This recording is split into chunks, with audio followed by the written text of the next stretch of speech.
পশ্চিম বর্ধমান জেলার স্বাস্থ্য ব্যবস্থার উন্নতির দাবিতে পশ্চিম বর্ধমান জেলা যুব কংগ্রেস গতকাল থেকে জেলা ম্যাজিস্ট্রেট অফিস মোড়ে অনশন কর্মসূচি পালন করছে।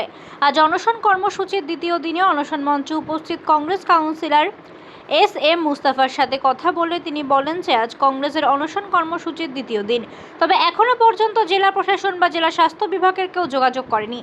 গতকাল কিছু পুলিশ কর্মী এসেছিলেন যারা খোঁজখবর নিয়েছিলেন, কিন্তু এখনো পর্যন্ত জেলা প্রশাসনের কেউ অনশন ভাঙতে বা যে জনসাধারণের সমস্যাগুলির জন্য এই আন্দোলন সংগঠিত হচ্ছে সেগুলি নিয়ে কথা বলতে আসেনি। কংগ্রেস কাউন্সিলর স্পষ্টভাবে বলেছেন যে যারা অনশন কর্মসূচিতে আছেন তাদের অবস্থার অবনতি হচ্ছে, কারণ খাবার তো দূরের কথা, এই লোকেরা গতকাল থেকে এক চুমুক জলও পান করেনি। অনশন কর্মসূচিতে থাকা কংগ্রেস কর্মীদের যদি কিছু হয় তাহলে তার পুরো দায় জেলা প্রশাসনের।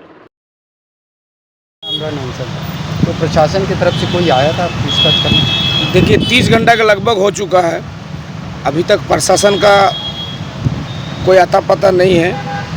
कुछ खोज खबर लेने के लिए है, कुछ पुलिस वाले आए थे, वो अपना उस तरह बेन आईबी वगैरह ये सब होकर करके गए हैं, मगर असल में प्रशासन की तरफ से खासकर डीएम की तरफ से या सीएमसी की तरफ से अभी तक कोई नहीं आया है। उनको पहल करना चाहिए, क्योंकि ये एजेंडा आम आदमी से जुड़ा हुआ है।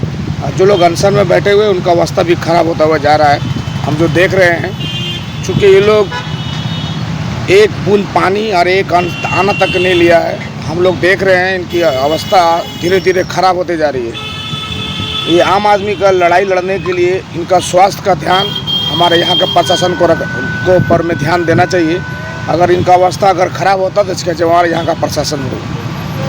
आपका नाम? मेरा नाम एस.एम. मुस्तफ़ा, वार्ड नंबर 25 से जातीय कांग्रेस काउंसिलर।